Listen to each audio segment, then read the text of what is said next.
So good afternoon, friends.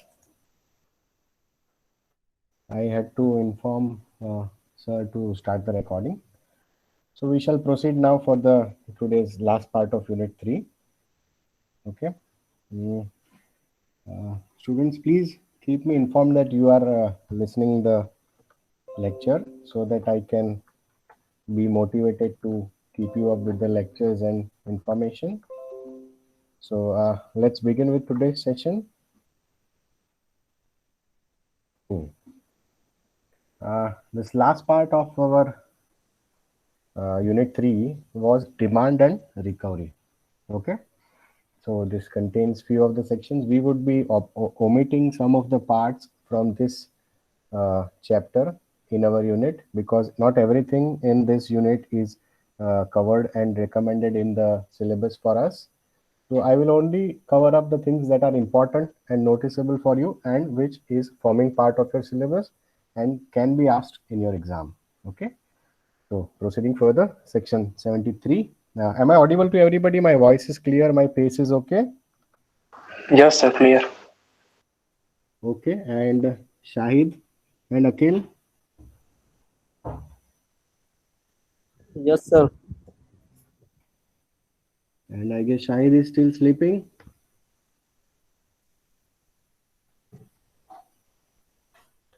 Anyways, I hope Shahid is listening. चलिए.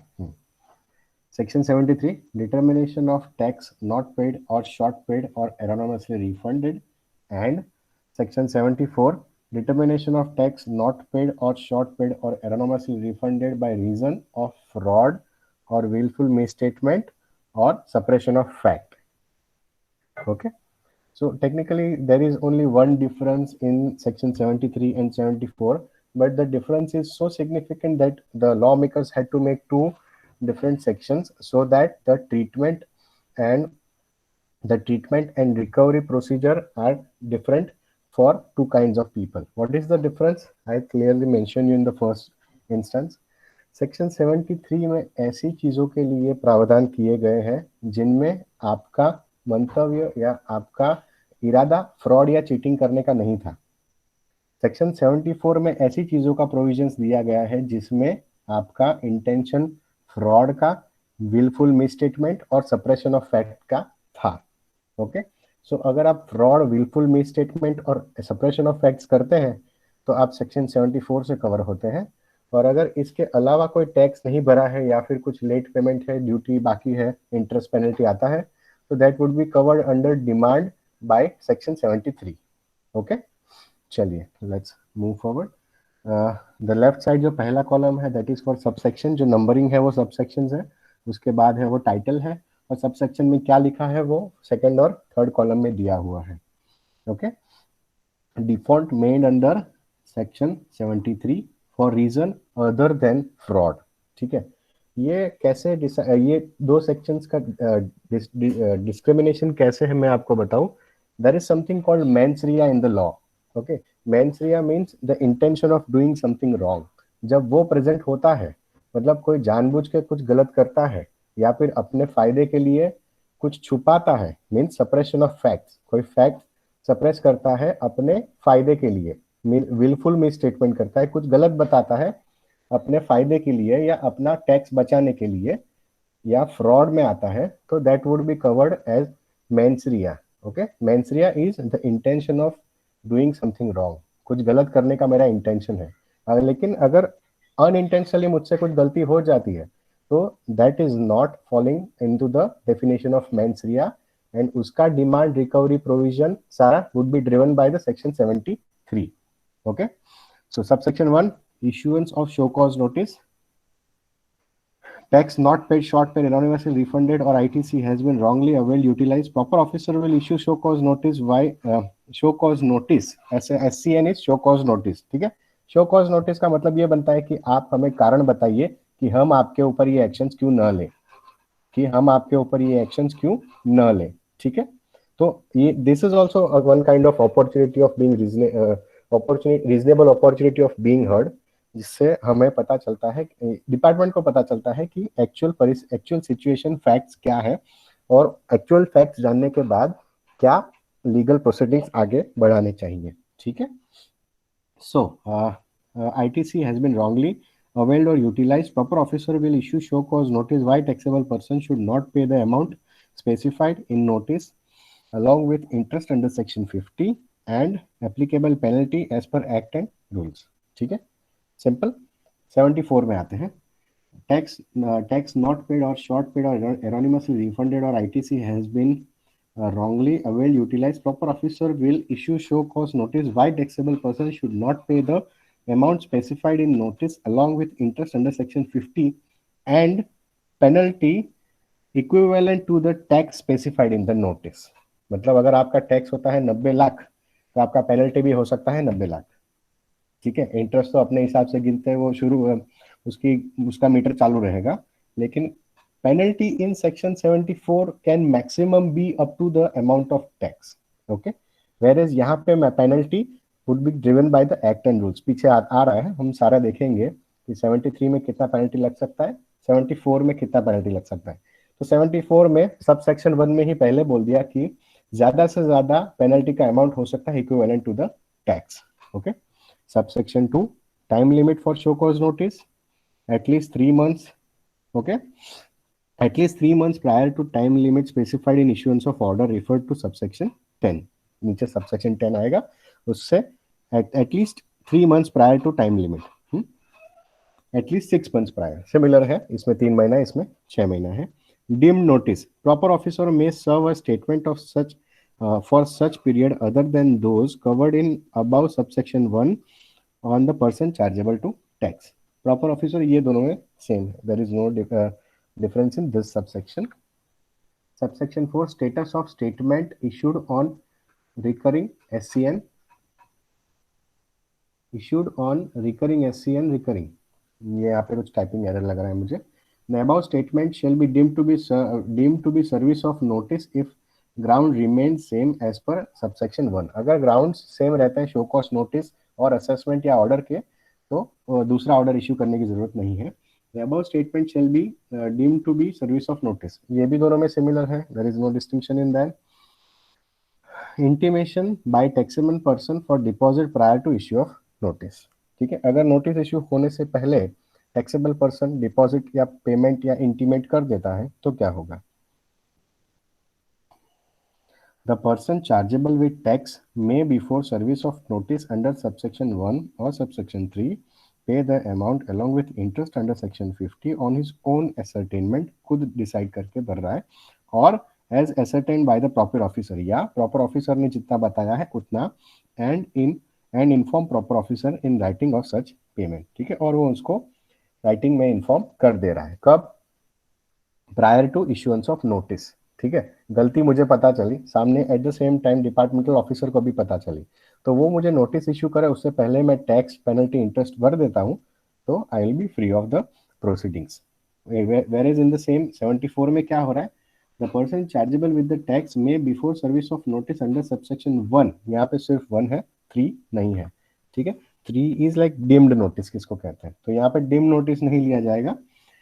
Pay the amount along with interest under section 50 and penalty equivalent to 15% of such tax. मैं अपने आप से अपने हिसाब से 15% penalty पे कर रहा हूँ, तो यहाँ से प्रोसीडिंग्स ड्रॉप हो जाएंगे, ठीक है। As per newly inserted rule 142(1)(a), the proper officer shall before service of notice to the person chargeable with tax, interest and penalty under subsection 1 of 73 or subsection 1 of section 74, as the case may be, shall communicate the details of any tax, interest and penalty ascertained by the said officer in part A. कौन सा form use करना है ये यहाँ पे बताया गया है, ठीक है। मतलब 73 हो या 74 हो, आपको कितना पे करना है ये अमाउंट कौन से फॉर्म से पता चलेगा, form GST DRC 01A, okay. As per rule 142 sub rule 2, where before the service of notice or statement the person chargeable with tax makes payment of tax and interest in accordance with the provisions of subsection 5 of section 73, or as the case may be tax, interest and penalty in accordance with the provision of subsection 5 of 74, मतलब 74 या 73 के subsection 5 के तहत अगर tax भर दिया जाता है और where any person makes payment of tax, interest, penalty or any amount due in accordance with the provision of the act. Okay कोई भी आप पेमेंट कर रहे हैं, यहाँ तक यही बोला गया कि अगर आप किसी भी हिसाब से पेमेंट कर रहे हैं, whether on his own ascertainment, खुद डिसाइड करके या प्रॉपर ऑफिसर एसेटेन करके, he shall inform the proper officer of such payment. मतलब आपने अगर किसी भी तरीके से पेमेंट किया तो आपको इन्फॉर्म कैसे करना है, फॉर्म GST DRC 03 में। And the proper officer shall issue an acknowledgement accepting the payment made by said person. वो एक्नॉलेजमेंट कौन सा फॉर्म में देगा, GST DRC 04 में। As per Rule 142(2)(a), where the person referred into 142(1)(a) has made partial payment of amount communicated to him or desires to file any submission against the proposed liability. Okay आप आधा पैसा पे कर रहे हैं, पूरा पैसा पे नहीं कर रहे हैं। पूरा पैसा पे कर रहे हैं तो GST DRC 04 करेंगे। आप आधा पैसा पे कर रहे हैं या फिर सबमिशन फाइल कर रहे हैं या फिर आप अपना रिप्लाई दे रहे हैं, तो जितना पैसा पे किया है उसका डिटेल्स आप GST DRC 01A में देंगे। Subsection 6, proper officer not to issue so cause notice on receipt of information of deposit. ठीक है, अगर आप टाइम रहते पूरा पैसा भर देते हैं तो officer show cause notice issue नहीं कर सकता। Proper officer on receipt of deposit information shall not service, shall लिखा है मतलब उसके लिए कंपल्शन हो जाता है कि वो आपको नोटिस सर्व नहीं करेगा। सिमिलरली यहाँ पे भी ऑन रिसिप्ट ऑफ सेक्शन 74 में deposit information shall not serve any notice under subsection 1 in respect of the, okay ये दोनों में सेम है, there is no difference in this subsection. Subsection 7, short receipt of tax under subsection 5 as per opinion of proper officer. Issue show cause notice for the sum short paid, जितना बाकी है उतना वो अगर आपने पे किया है, आपने अपने ओन मोशन से अपना एसेटेनमेंट करके पे किया है और प्रॉपर ऑफिसर को लग रहा है कि इसमें टैक्स इन्होंने कम पे किया है, तो दोनों 73 74 में वो बाकी सम शॉर्ट पेड मतलब जो बैलेंस अमाउंट है उसके लिए वो शो कॉज नोटिस इशू करेंगे। सब क्लॉज 9, कंसिडरिंग रिप्रेजेंटेशन, 7 के बाद 9 आ रहा है क्योंकि 8 यहाँ पे है, थोड़ा स्पेसिंग का प्रॉब्लम था इसलिए मैंने ऐसा रखा है। Sub clause 9, considering representation on issue of order of show cause notice. ठीक है, आपका रिप्रेजेंटेशन कब कंसिडर किया जाएगा, सेक्शन 73 के अंडर में order for payment of penalty 10% भरते हैं आप तो आपका रिप्रेजेंटेशन एक्सेप्ट किया जाएगा, और 74 में पूरा पेनल्टी भरना है आपको तो ही आपका रिप्रेजेंटेशन कंसिडर किया जाएगा। Sub clause 8, conclusion of proceeding within 30 days of issuance of show cause. ठीक है, 30 डेज में शो कॉज इश्यूएंस के प्रोसीडिंग्स आपको खत्म करने हैं। On deposit of sum of tax, आपने टैक्स पूरा भर दिया तो 30 डेज शो कॉज से 30 डेज में आपका केस बंद कर देना है। On deposit of tax along with interest and penalty equivalent to 25% of such tax within 30 days, 30 show cause notice issue किए करने के 30 दिनों के अंदर अंदर आपने 25% ऑफ पेनल्टी के साथ इंटरेस्ट और पूरा टैक्स भर दिया है तो आपका केस कंक्लूड हो जाएगा। Subsection 10, limitation period for issuance of notice order, मतलब कब तक ऑर्डर मतलब फाइनल रिजल्ट आपके असेसमेंट का, आपके कोई भी आपका केस जिस लेमन लैंग्वेज में हम बोलते हैं केस चल रहा है, ठीक है, इनकम टैक्स पे केस चल रहा है, GST में केस चल रहा है, तो ये ऑर्डर का मतलब होता है कि फाइनल आउटकम उसका कब तक आ जाना चाहिए। ठीक है, सेक्शन 73 में 3 साल का टाइम दिया है, सेक्शन 74 में 5 साल का टाइम दिया है, वो भी कब से, एनुअल रिटर्न या एरोनिमस रिफंड से, दोनों में सेम है। ओके, सेक्शन 11, सब सेक्शन 11 हम नहीं पढ़ रहे, वो मिसलेनियस है। मैं आपको वही चीजें पढ़ाऊंगा जो डायरेक्टली आपको काम लग रही है। मिसलेनियस में ऐसे प्रोविजंस होंगे जो प्रैक्टिस में अभी है उनको ज्यादा काम लगेंगे। Okay, for the purpose of section 73 and 74 the expression all proceeding in respect of the said notice shall not include proceedings under section 132 prosecution punishment for certain offenses। ठीक है, ये यहाँ पे ऑल प्रोसीडिंग्स का मतलब बनता है कि ये पहली वाली नोटिस के सामने जो जो आपका टैक्स लायबिलिटी बन रहा था, जो जो ट्रांजैक्शंस के रिगार्डिंग आपको नोटिस मिले थे, उसके रिगार्डिंग के प्रोसीडिंग्स ड्रॉप हो जाएंगे या कंक्लूड हो जाएंगे। सेक्शन 132 के प्रोसिक्यूशन या पनिशमेंट जो आपका, अगर there you are involve in illegal activities और क्रिमिनल एक्टिविटीज तो प्रोसिक्यूशन और पनिशमेंट भी आएगा इसमें, तो 132 वाला वो प्रोसिक्यूशन और पनिशमेंट कंक्लूड या ड्रॉप नहीं होगा। Okay, where the notice under the same proceeding is issued to the main person liable to tax and some other persons, and such proceedings against the main person have been concluded under section 73-74. The proceeding against all the person liable to penalty under section 122, 125, 129 and 130 are deemed to be concluded. मतलब आपके साथ 3-4 और लोगों को order में लिया गया है, तो अगर आपके ऊपर 73, 74 खत्म हो रहा है तो उनके ऊपर 122, 125, 129, 130 भी कंक्लूड हो जाएंगे. Okay. Suppression shall mean non-declaration of fact or information which a taxable person is required to declare in the return statement, report, or any other document furnished under this act or the rules made thereunder, और failure to furnish any information on being asked for. मतलब मांगे जाने पर अगर आपने information नहीं दी तो वो भी सप्रेशन ऑफ फैक्ट माना जाएगा in writing by the proper officer. ठीक है. क्या क्या आएगा? Non disclosure of facts, information which a taxable person is required to declare in the return statement. मतलब अगर आप रिटर्न नहीं भर रहे हैं तो उसको सप्रेशन ऑफ फैक्ट में गिना जा सकता है. सेक्शन 74 में आपके अगेंस्ट प्रोसीडिंग्स हो सकते हैं. ओके.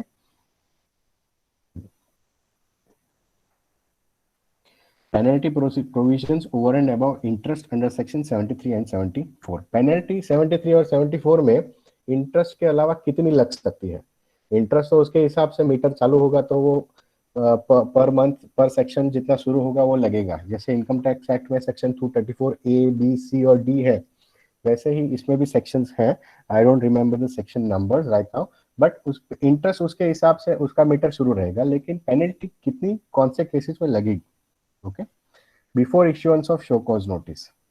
शो कॉज नोटिस, आपकी कोई गलती आपको नोटिस हुई, ठीक है, डिपार्टमेंट को भी वो नोटिस हुई, डिपार्टमेंट ने आपके ऊपर शो कॉज नोटिस निकालने का मन बनाया है, लेकिन अगर आप अपने आप से वो गलती रेक्टिफाई करना चाहते हैं और डिपार्टमेंट के शो कॉज नोटिस इश्यू करने से पहले आप अपना सारा टैक्स पे कर दे रहे हैं, then under section 73 there is no penalty. But under section 74 जहां पे विलफुल मिसस्टेटमेंट, फ्रॉड या सप्रेशन ऑफ फैक्ट इंडल्ज हो रहा है, 15% ऑफ द टैक्स अमाउंट आपको पेनल्टी मिनिमम पे करना है. Within 30 days after the issuance of show cause notice, no penalty again in 73 में उन्होंने आपको शो कॉज नोटिस इशू कर दिया, 30 डेज में आपने टैक्स इंटरेस्ट सारा पे कर दिया तो जीरो पेनल्टी. सेक्शन 74 में अगर आप फ्रॉड के साथ इन्वॉल्व हो रहे हैं तो 25% ऑफ द टैक्स आपको 25% ऑफ टैक्स पेनल्टी के रूप में पे करना है. Within 30 days of issuance of order, ये सेकंड और थर्ड में एक ही डिफरेंस है ऑर्डर और शो कॉज नोटिस का. ठीक है. ऑर्डर मतलब conclusion of the case, show cause notice is starting of the case. With in 30 days of the issuance of order, तो 73 के अंडर आपको 10% पे करना है या 10,000 विच एवर इज हायर, और यहाँ पे 50% of tax amount absolute, whichever is higher 10,000 वाला कोई रिलैक्सेशन नहीं है इसमें. Okay. After 30 days of issuance of order, order हो जाने के 30 दिन बाद, तो 73 में आपको अगेन 10%, ऊपर वाला सेम है क्योंकि आप फ्रॉड नहीं करना चाहते थे, गलती से हो गया है. और 74 में 100% of the tax amount because mens rea is present and there is a wilful misstatement और wilful misconduct in your behaviour. Okay. बाद में सर्कुलर है, सर्कुलर हम नहीं पढ़ रहे. Students, am I audible? मुझे आप समझ पा रहे हैं मैं क्या बोलना चाह रहा हूँ? मेरा पेज सही है? Yes, sir. Because I am using some different headphone today, तो माइक का शायद कुछ चेंज हो सकता है. ठीक है, चलिए मूविंग फॉरवर्ड. सर्कुलर रिकॉर्डिंग चल रहा है? यस, रिकॉर्डिंग चल रहा है. सर्कुलर हम नहीं पढ़ रहे हैं. एग्जाम्पल 1 देख लेते हैं. ABC limited sold 1000 boxes of chocolates for rupees 1 lakh on which tax payable is 18%. However, ABC Limited did not show the tax transaction in its books and raised bogus invoices, मतलब गलत invoice दिए जो books में नहीं लिए गए हैं. ठीक है. If ABC Limited decides to pay tax before issuance of SCN means show cause notice, then it is liable to pay penalty under section 74, that is 1 lakh into 18%. Penalty under section 74, 1 lakh into 18% is equal to 18,000 into 15%. Just a moment, ये समझना पड़ेगा. Okay, tax is 18% and penalty is 15% of the tax. Okay. if it pays within 30 days of issuance of show cause notice, the penalty is 25%, 4500. ठीक है, ये ऊपर जो दिया गया उसका ही कैलकुलेशन करके दे रहे हैं, 15% 25% से मल्टीप्लाई किया हुआ है. Apart from penalty, tax and interest thereon also needs to be paid by ABC limited. Fair enough, समझ में आ रहा है? चलिए, general provisions relating to determination of tax. Exclusion of stay period from time to time for demand order. Stay period मतलब अगर आप कोई अपीलेट अथॉरिटी या कोर्ट से स्टे लेके आ रहे हैं आपके असेसमेंट प्रोसीडिंग्स के ऊपर, तो वो टाइम इसमें नहीं गिना जाएगा. कौन से टाइम में नहीं गिना जाएगा? ये यहाँ पे 3 साल और 5 साल जो दिया है उसमें कोर्ट का या अपीलेट अथॉरिटी का दिया गया स्टे ऑर्डर वाला टाइम पीरियड नहीं गिना जाएगा. ठीक है, ये आप एग्जाम्पल हम पढ़ के समझ लेते हैं. Let's say if court has issued the stay order for 6 months and if the annual return date is 31st December 2018, then the order of demand within 5 years in case of fraud, that is 31st December 2023, and since order is stayed for 6 months, ये 6 महीने इसमें add हो गए.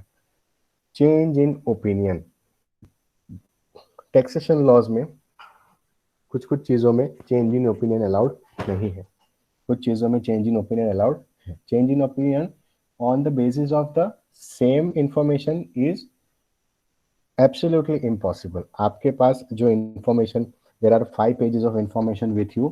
आज अगर आपका opinion ये कहता है कि this is fraud as per section 74 और कल उठ के अगर इनकम टैक्स डिपार्टमेंट मतलब the same person decides that this is not a fraud with the same information, with the same 5 page information and puts it into section 73, तो that is not allowed. Same information के साथ आप opinion change नहीं कर सकते. कुछ information add होती है, कुछ एविडेंस ऐड होते हैं उसके बेसिस पे, और वो उतने सिग्निफिकेंट हैं कि आपका ओपिनियन चेंज कर पाए, और आप ओपिनियन चेंज करते हैं दोनों के लिए, डिपार्टमेंट और टैक्सेबल पर्सन, दोनों का ओपिनियन एडिशनल इंफॉर्मेशन से चेंज हो तो ठीक है, it is allowed, but the evidence should be significant. ठीक है. Where any person has been served with a notice to show cause with charges of fraud or willful misstatement or suppression of fact or evade tax, and later any appellate authority or appellate tribunal or court opines that the charges of fraud has not been established, then the proper officer shall proceed to determine the tax liability as if the tax has not paid or erroneously refunded for the reason other than fraud, deeming the notice has been served under subsection 1 of 73. ठीक है, तो ये इसमें simple example दिया गया है कि अगर bye way of appellate authority, appellate tribunal, court से ये ओपिनियन निकलता है कि आपने फ्रॉड नहीं करना चाहा था, ये आपसे गलती से हो गया है, तो आपको जो सेक्शन 74 सबसेक्शन 1 में जो नोटिस दिया गया था वो similarly it would be deemed to be notice under section 73 subsection 1, but notice चालू रहेगा. पेनल्टी में चेंज होगा, टैक्स इंटरेस्ट में चेंज नहीं होगा. ठीक है. चलिए, इफ ये ऑथर्स नोट है, if we try to interpret the one argument can be such change in opinion has been made in the 4th year. Okay, 4th year में आता है तो 3 साल का जो टाइम लिमिट बनता है वो अप्लाई हो जाएगा. Order in case of direction of court. Court कोई ऑर्डर देता है, उसके डायरेक्शन में कोई ऑर्डर पास करना है, तो the GST proper officer will have to do it accordingly. Time limit दिया था शायद यहाँ पे, shall be issued within a period of 2 years from the date of issue of such direction. ठीक है, कोर्ट कोई डायरेक्शन दे रहा है उसके हिसाब से ऑर्डर करना है जीएसटी प्रॉपर ऑफिसर को, तो वो 2 साल में कर देना पड़ेगा उसको. Section 74 subsection 4, opportunity of being heard. An opportunity of being heard shall be given to the aggrieved party if he makes the representation in writing or where any adverse decision has been contemplated against him. ठीक है, अगर adverse decision मतलब कोई खराब उसके हित के विरुद्ध कोई डिसीजन दिया गया है, या फिर उसका इंटरेस्ट है उसके ऑपोजिट कोई डिसीजन आना है, या कंटेम्पलेट मतलब कंसिडर किया जा रहा है, तो उसको अपॉर्चुनिटी ऑफ बीइंग हर्ड देना पड़ेगा. ठीक है, किसी भी टैक्सेबल पर्सन के सामने एडवर्स डिसीजन लिया जाना है तो उसको अपॉर्चुनिटी ऑफ बीइंग हर्ड देना पड़ेगा. उसको बुला के पूछना पड़ेगा कि भाई साहब आपने ये क्यों किया, कैसे किया, आपको क्या लगा. ठीक है. Section 75 subsection 5, adjournment of hearing. Adjournment मतलब postponement, simple as that. The proper officer on sufficient cost shown by the proper person chargeable to tax and for reasons recorded in writing shall grant the time of such grant time to such person and shall adjourn the hearing. However, such adjournment shall be allowed to the maximum of 3 times to a person. ठीक है, कोई बोल रहा है मुझे corona हो गया है तो एडजॉर्नमेंट दे देंगे, लेकिन 3 बार से ज्यादा एक साथ या एक केस में एडजॉर्नमेंट नहीं दे सकते. Disclosure of facts in order. Order मतलब जो फाइनल असेसमेंट का ऑर्डर आता है, रिजल्ट आता है, उसमें फैक्ट्स डिस्क्लोज करने कंपलसरी है. That is by virtue of section 75 subsection 6. The proper officer in his order shell set out the relevant facts and on the basis of his decision. वो जो भी ऑर्डर पास कर रहा है उसमें जो डिसीजन है वो कौन से फैक्ट्स के बेसिस पे है, कौन से ओपिनियन के बेसिस पे है, वो उनको लिख के देना पड़ेगा. Section 75 subsection 7 basis of order. Excuse me. The amount of tax, interest and penalty demanded in the order shall not be in excess of the amount specified in the notice, including deemed notice, and no demand shall be confirmed on the grounds other than grounds specified in the notice. ठीक है, इसका बहुत important और simple meaning है कि जो पहले notice दिया गया है उसी ग्राउंड्स के ऊपर जो डिमांड आ रहा है वही कंफर्म होगा. If in the case of assessment कुछ एडिशनल ग्राउंड्स मिलते हैं, मतलब जो गलती पहले डिपार्टमेंट ने नहीं ढूंढी थी वो गलती असेसमेंट प्रोसीडिंग में उनको मिल रही है, या फिर कुछ ग्लिंच या ट्रांजैक्शन हाइडिंग उसको असेसमेंट में मिल रहा है, तो दैट फॉर्म्स एडिशनल ग्राउंड्स. तो एडिशनल ग्राउंड्स के बेसिस पे डिमांड कंफर्म नहीं हो सकती. ओके, तो ये इसका ये ऑथर्स नोट देख लेते हैं इसमें.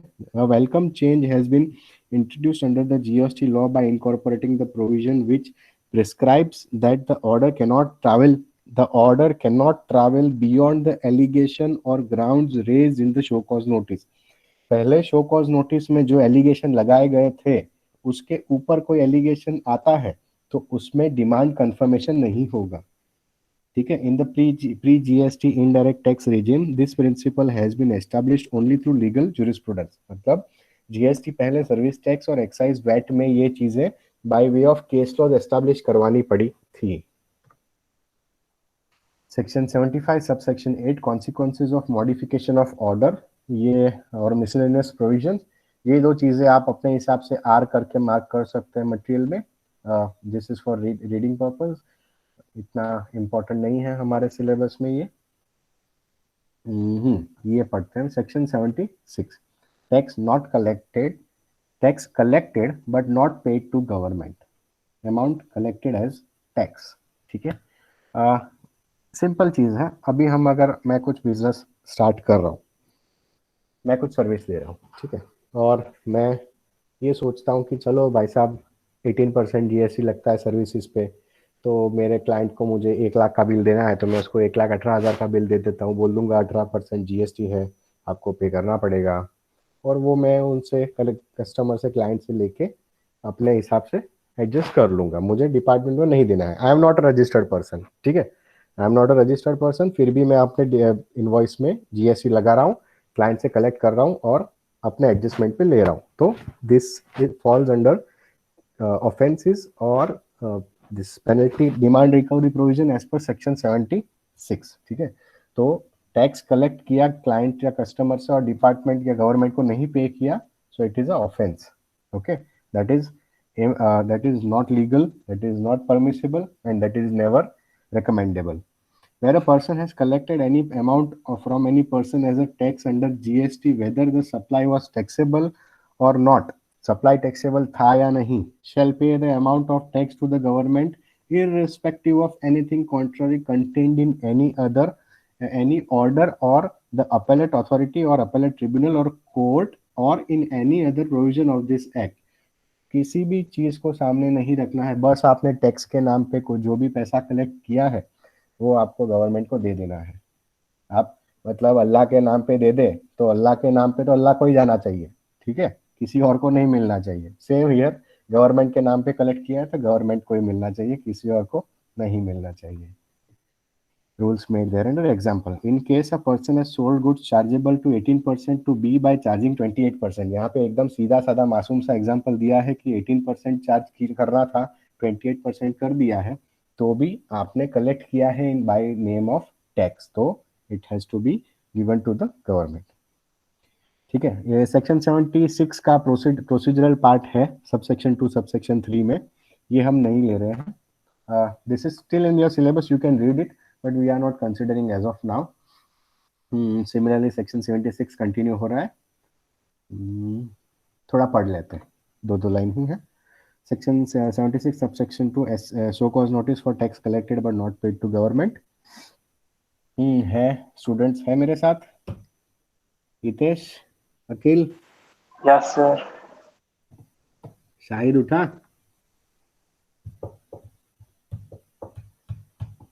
अखिल?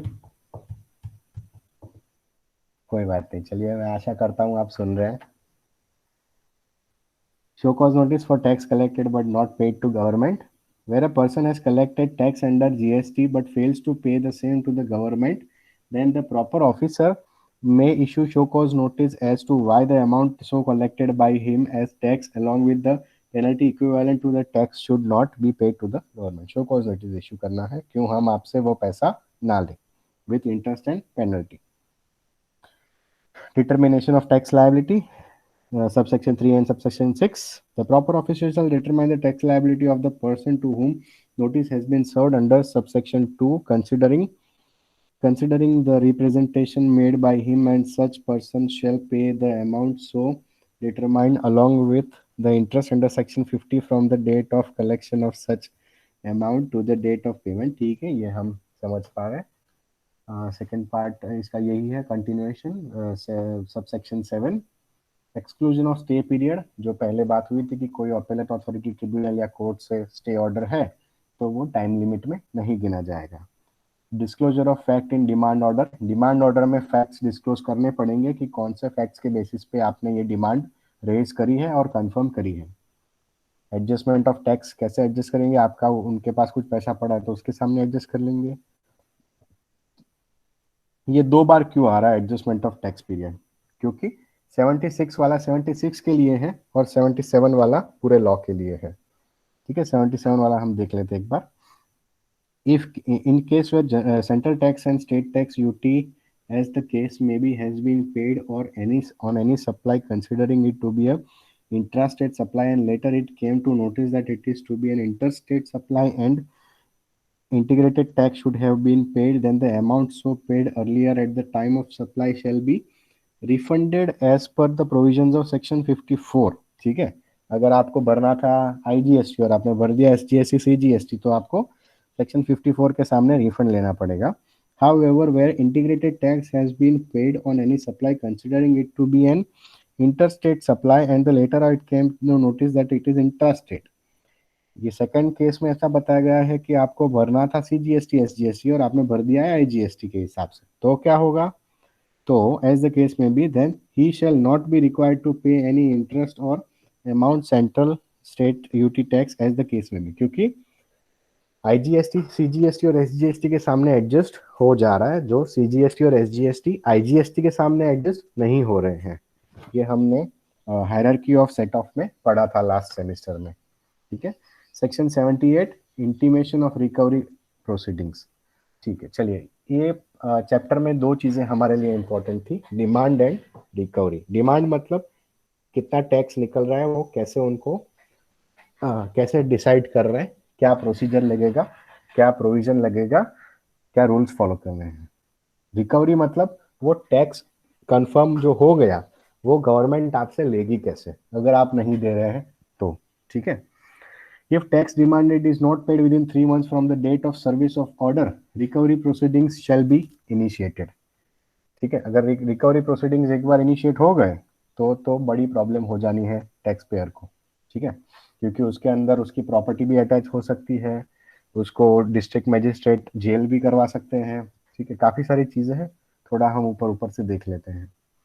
The proper officer may require payment of amount prior to expiry of 3 months to protect interest of revenue। ठीक है, तो प्रॉपर ऑफिसर 3 महीने के पहले, असेसमेंट खत्म होने से 3 महीने पहले आपके पास से पैसा डिमांड कर सकते हैं to protect the interest of revenue. ठीक है। सेक्शन 79 रिकवरी ऑफ टैक्स, ये सबसे खतरनाक प्रोविजन है ये एक्ट का, क्योंकि इसके अकॉर्डिंग आपने कोई भी चीज फॉलो नहीं करा है, आपके ऊपर डिमांड कंफर्म हो गया है, आपने टैक्स नहीं भरा है, तो डिपार्टमेंट क्या कर सकता है आपके ऊपर। This is the worst case scenario जो डिपार्टमेंट आपके साथ कर सकता है, दैट इज सेक्शन 79। डिपार्टमेंट मतलब GST department, that is named here. Modes of recovery, ठीक है। पहला मोड है recovery of deduction from any money owed to such person, मतलब डिपार्टमेंट के पास ऐसे बंदे का कोई टैक्स रिफंड करने के लिए पड़ा है तो वो उसमें से रिकवरी कर लेंगे। Detention and sale of goods belonging to such person which are under the control of the department, department के पास आपके कुछ गुड्स पड़े हैं तो वो डिटेन कर लेंगे और सेल कर देंगे। ठीक है। रूल 144 कैसे डिटेन करना है, कैसे सेल करना है, वो यहाँ पे रूल 144 में दिया है। The proper officer shall make the inventory of the goods so obtained with estimated market value and shall proceed to sell only so much of the goods which are required for recovering the amount due from him and administrative cost of detaining and selling such goods. The goods shall be sold through auction.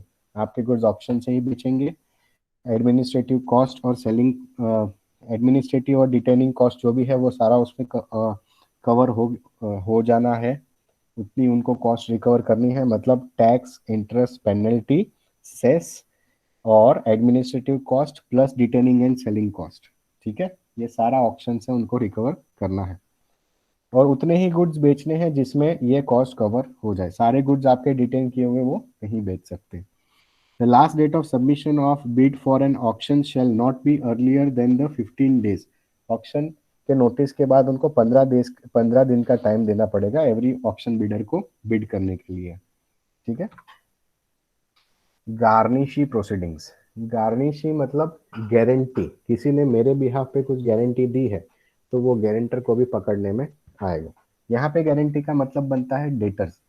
मेरे जो debtors है, जो जिनको मैंने sales किया है और पैसा लेना बाकी है, तो उनसे डिपार्टमेंट रिकवरी कर सकती है। ठीक है।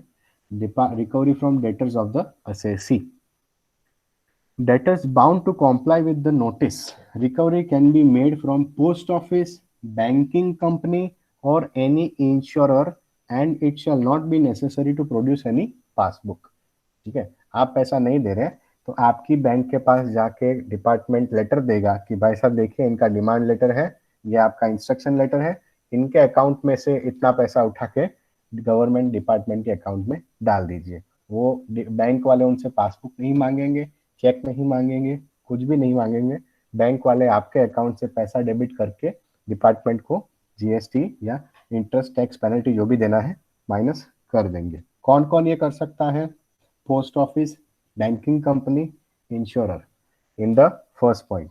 और काफी सारे लोग हैं जो ये आपका काम, आपके एसेट्स को आपको बताए बगैर डिपार्टमेंट के हैंड ओवर दे सकते हैं, लेकिन फर्स्ट पॉइंट में 3 है, पोस्ट ऑफिस, बैंकिंग कंपनी और insurer.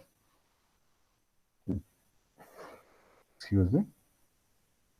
In case of non-compliance of notice, the debtor shall be deemed to be defaulter, and if he discharges the liability, he shall be personally liable. If he discharges the liability, he shall be personally liable. The okay. मतलब अगर आपका debtor उसमें default करता है तो वो personally defaulter हो जाएगा। आपके डेटर्स के पास से डिपार्टमेंट ने पैसे मांगे, डेटर नहीं दे रहा है, देन ही becomes personal defaulter. The officer issuing a notice may at any time amend or revoke such notice of extend the time for making any payment in pursuance to the notice। ठीक है, ये simple। Debtor shall be discharged from assessee's liability to extent of such payment made to the government।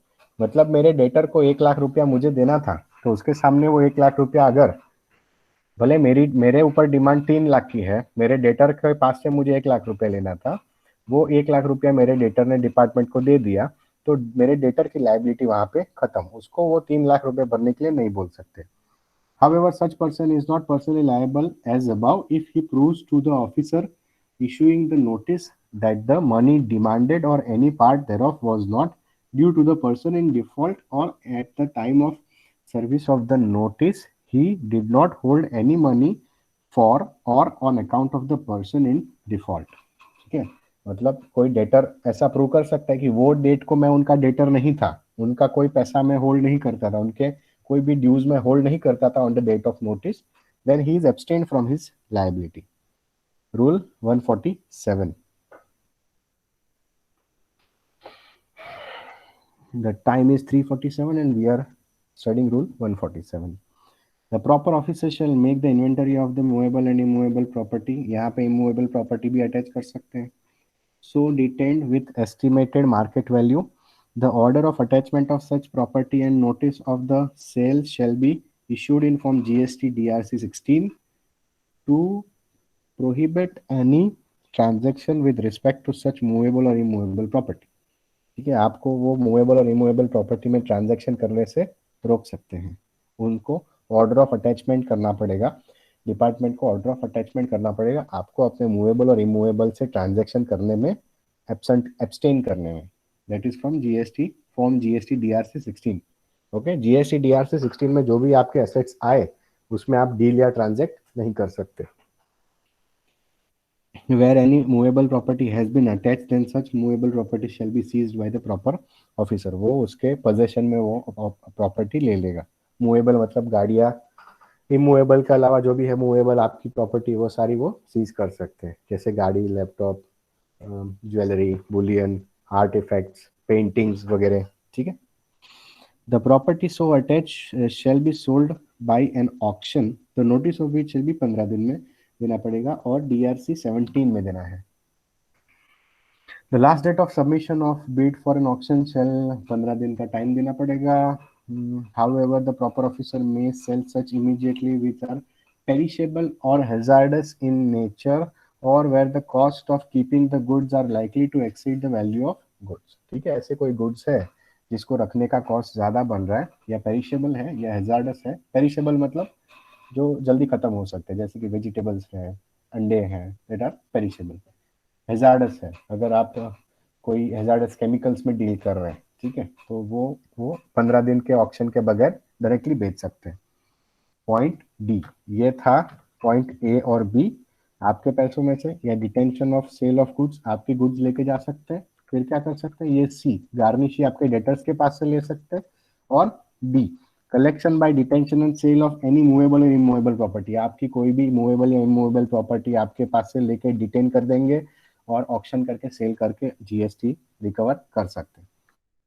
Okay, rule 154 क्या पे क्या बोलता है कि जो भी प्रोसीडिंग्स आते प्रोसीड्स आते हैं, जो भी प्रोसीड्स मूवेबल और इमूवेबल सेल करने के बाद आते हैं by way of auction, be apportion against the administrative cost of the recovery process. पहले उसको एडमिनिस्ट्रेटिव कॉस्ट जो हुई है, मतलब कि वो गुड्स को रखने में, उसकी वैल्यूएशन करवाने में, उसका ऑक्शन करने में जो कॉस्ट हुई है, पहले वो कॉस्ट रिकवर करनी है.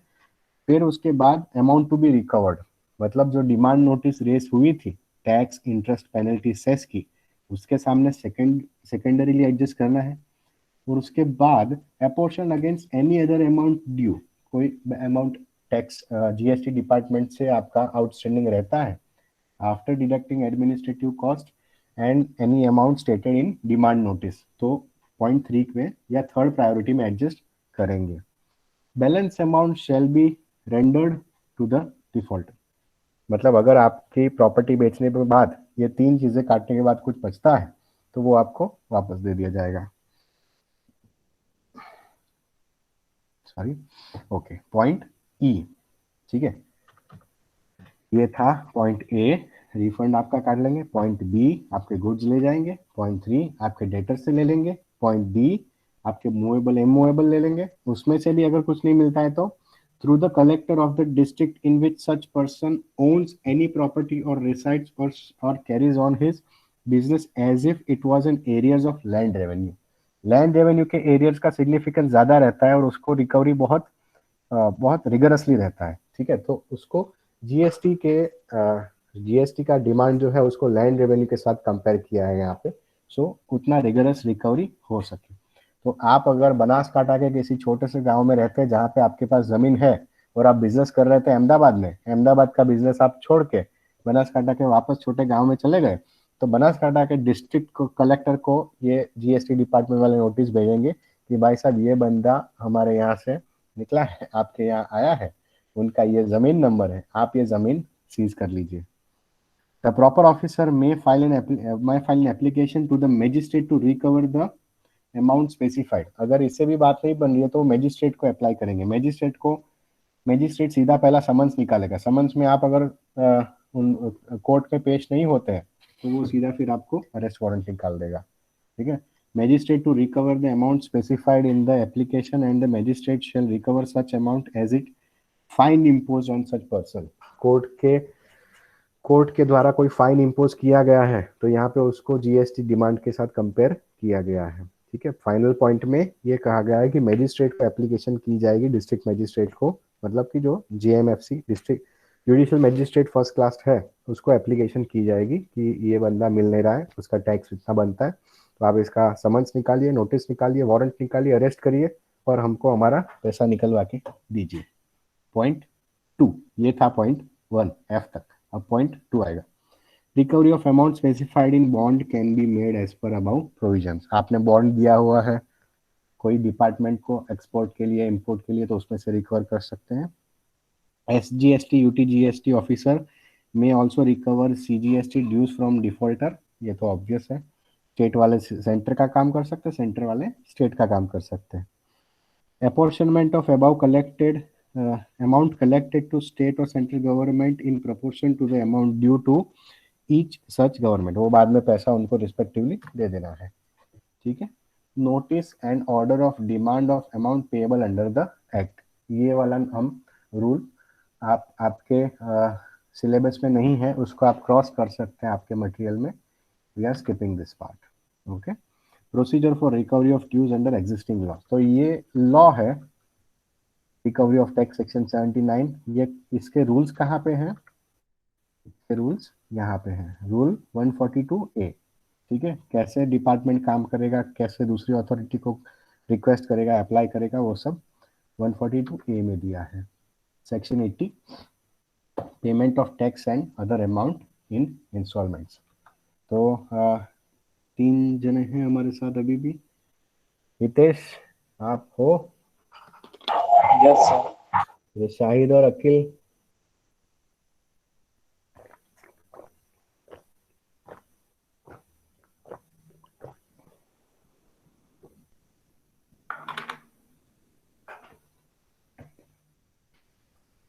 कोई नहीं, चलिए वो रिकॉर्डिंग देख के थोड़ा पढ़ सकते हैं एग्जाम के टाइम पे, लेकिन एग्जाम पे टाइम पे ऐसे 1-1 घंटे का रिकॉर्डिंग देख के पढ़ेंगे तो पागल हो जाएंगे। Payment of tax and other amount in instalment. ठीक है। कोई भी टैक्स पेमेंट का आप एप्लीकेशन करेंगे तो अगर आपका डिफॉल्ट या फ्रॉड वाला केस नहीं है तो आपको 24 महीने के मंथली इंस्टॉलमेंट करके दिए जा सकते हैं। कैसे? उसका प्रोविजन यहाँ पे दिया गया है, हम थोड़ा पढ़ लेते हैं। On application to the concerned person, the commissioner may extend the time and allow making of payment in monthly installments not exceeding 24, subject to payment of interest under section 50 and subject to such conditions and limitations as may be prescribed। 24 महीने से ज्यादा के monthly instalment नहीं कर सकते। However, the extension and installment shall not be allowed for the amount due as per the liability self-assessed in any return। Self assessment में कोई liability आप डिटरमाइन करते हैं अपने हिसाब से, उसके ऊपर इंस्टॉलमेंट नहीं किए जा सकते। In case of default in payment of instalment, एक इंस्टॉलमेंट आपने अगर पे करना स्किप कर दिया या फिर आपसे पे करना रह गया तो all outstanding instalment shall become due and payable on the date of such default. जैसे ही आपने डिफॉल्ट किया तो आगे के सारे 24 में से अगर एक पहले में आपने डिफॉल्ट किया तो बाकी के 23 उसी दिन आके खड़े हो जाएंगे सीधा। ठीक है। Then you do not have any facility of paying in installment without any further notice being served on the person be liable for recovery। Recovery मतलब सेक्शन 79 जो सबसे खतरनाक सेक्शन है जीएसटी लॉ का। Okay. The facility of deferred payment किसको किसको नहीं मिल सकता? ये इंस्टॉलमेंट वाला option. The taxable person has already defaulted on the payment of any amount under GST, CGST act, SGST act, UTGST act और SGST act for which the recovery process is on. अगर पिछले कोई साल में आपका कोई case या assessment था और उसमें रिकवरी प्रोसेस शुरू हो गया है, रिकवरी प्रोसीडिंग्स इनिशिएट हो गए हैं, तो आपको ये साल के टैक्स के लिए इंस्टॉलमेंट नहीं मिलेंगे. The taxable person has not been allowed to make payment in instalments in preceding financial year. अगर पिछले साल में आपको इंस्टॉलमेंट अलाउ नहीं हुए तो ये साल में भी नहीं होंगे. The amount for which instalment facility sought is less than 25,000. 25,000 के नीचे कोई भी आपका टैक्स, इंटरेस्ट, पेनल्टी सब क्लब मिला के 25,000 नहीं हो रहा है तो आपको इंस्टॉलमेंट का फैसिलिटी नहीं मिल सकता. Section 81, transfer of property to be void in certain cases.